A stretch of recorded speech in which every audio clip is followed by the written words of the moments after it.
No tengo dudas, por lo demás soy profesor hace 30 años, no tengo dudas sobre qué saben ustedes, porque cada año les examino. Yo he llegado a tener hasta 3.000 alumnos, porque estoy en una asignatura de primero de Políticas y Sociología. De modo que, aunque a ninguno de ustedes en particular les conozco ese fantasma de haberles estado examinando sin pausa. Este examinarles me hace ver cada vez con más claridad que estamos sumidos en una importante amnesia, que nos acordamos poco y que aquello que recordamos normalmente lo recordamos sesgado.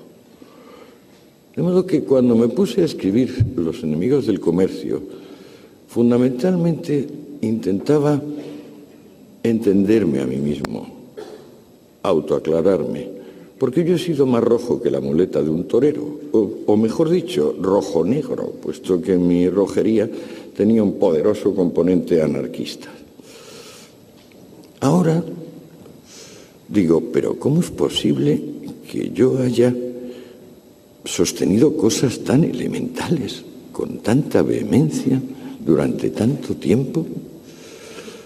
Bueno, ¿qué es lo que me faltaba entender de la historia de mi especie para poderme entender a mí mismo? Bueno, no me había dado cuenta de que llevamos unos 2.500 años litigando con dos modelos básicos de sociedades. Una podríamos llamarla clerical militar o sublime, y otra la podemos llamar comercial, industrial o prosaica.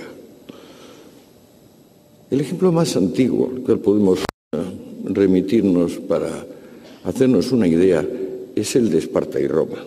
Me imagino que bastantes de ustedes habrán visto la excelente película 300, donde se cuenta la historia de Leónidas en la batalla, en el combate que libra con la Segunda Guerra Médica, no, la primera, no, la segunda, con Jerjes. ¿Qué era Atenas? Ustedes recordarán que Atenas, pues claro, es la patria de Platón, de Aristóteles, del arte, de la arquitectura. Sin embargo, Atenas es básicamente una sociedad comercial. Atenas empezó exportando, cuando consiguió ya un cierto nivel importante de producción, aceite, vino y cerámica. El gran legislador ateniense, Solón, insistió siempre en que Atenas había llegado a prosperar y podría llegar a ser admirable mientras no extendiese en demasía la proporción de esclavos respecto de hombres libres. Este es el eje de mi exposición. La proporción, va a ser el eje de mi exposición, la proporción que cada sociedad tiene en cada momento de esclavos en relación con hombres libres.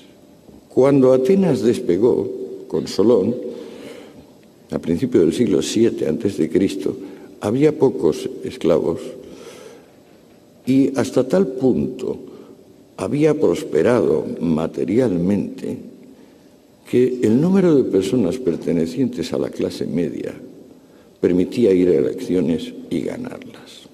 Es decir, que la suma de la gente que se sentía pobre o despojada y la suma de la gente que eran los patricios, los gobernantes, era siempre inferior al sector de la sociedad que estaba dispuesto, como tal clase media, a intentar prosperar, o sea que abonaba la movilidad social. Como gran rival tenía a su vecino Esparta, que era una sociedad típicamente clerical militar, sublime, que vivía y vivió 4 siglos de explotar al pueblo mesenio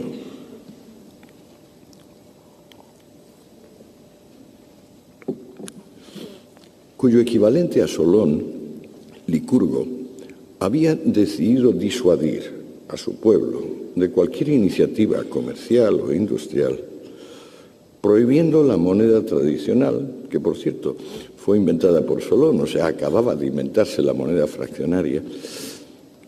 Impuso una moneda de hierro, impuso que todos los hombres comiesen en sus cuarteles la misma comida y en general prohibió que su país se desarrollase en términos de competitividad, capacidad laboral, ingenio. Esparta desde entonces iba a ser la canonización del heroísmo, de la guerra, el verdugo de las democracias. Por eso, tras una larga guerra que duró un poco menos de 50 años, la guerra del Peloponeso, acabaría imponiéndose a Atenas y liquidando a las ciudades que, como Atenas, formaban parte de la Liga Délfica o la Liga Democrática. En la antigüedad no tenemos ninguna democracia que no sea sociedad comercial. Por aquello que les dije antes, porque solo una sociedad comercial tiene una clase media de tamaño suficiente como para admitir periódicas elecciones.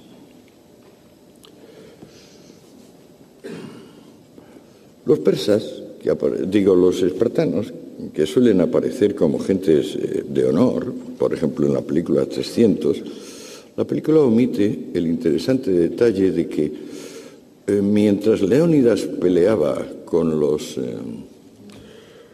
espartanos, el rey de Esparta, el segundo rey, porque los espartanos tenían un segundo rey, siempre tenían dos, estaba ya negociando con los persas en secreto, que luego finalmente, cuando los espartanos vencieron a los atenienses y a las polis democráticas, fue merced a los barcos y al dinero persa, y que en definitiva los nobles militares espartanos vendieron la Hélade a los persas por dinero y por la envidia que les suscitaba el encanto, la capacidad que tenían los atenienses de sacar adelante las cosas de una forma pacífica, a través de ciencia y arte, mientras que ellos solo sabían sacarlas adelante mediante violencia y abnegación.